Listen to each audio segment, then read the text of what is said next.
Hello everyone, welcome back to my Geja Khichuri channel. তো গেজা খিচুড়ি চ্যানেলে ভাইফোঁটার ভিডিওর পার্ট 3 নিয়ে আমি চলে এসেছি। দেখতেই পাচ্ছ, এবারে চলে এলো রান্নার সরঞ্জাম নিয়ে। রান্নাতে এখন হচ্ছে গিয়ে মাছ ভাজা, ভাতের চাল ধুতে বসিয়ে দিয়েছে, ধুয়ে দিয়েছে। এদিকে মাছগুলো ভেজে দিয়েছে দিদি, আর পেঁয়াজ, টমেটো, আদা, আলুতে হলুদ মাখানো এইসব কাজগুলো দিদি করে দিচ্ছে।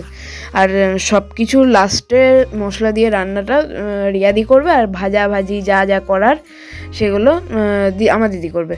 তো তারপরে এখানে চলে এলো আমার জন্য মাংসর পিস রিয়াদি দিয়ে গেল কষানো।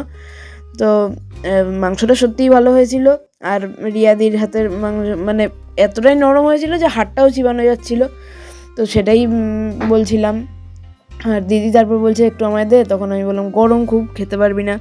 তো তারপরে আমার পিসটা আমি খেয়ে নেওয়া হয়ে গেলে দিদির জন্য দিদি রিয়াদি 2 পিস দিয়ে গেল। এই 2 পিস হচ্ছে রিয়াদি আর আমার দিদি খাবে।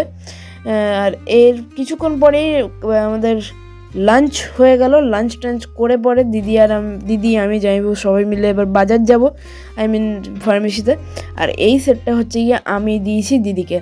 খাটের অবস্থাটা ওই রকম, কারণ কি আমরা সেই সময়তে একটু শুয়েছিলাম, আর জামাইবুকে আজকে আমরা খুবই অত্যাচার করেছিলাম, তার জন্য খাটের অবস্থাটা অতটাই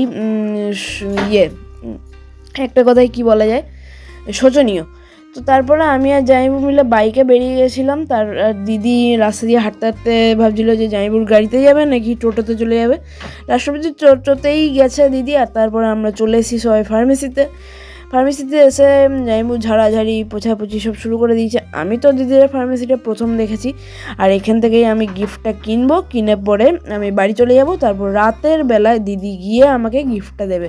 তো আজকের এই ভিডিওটা এইটুকুই। ভিডিওটা ভালো like, comment, share and subscribe. By.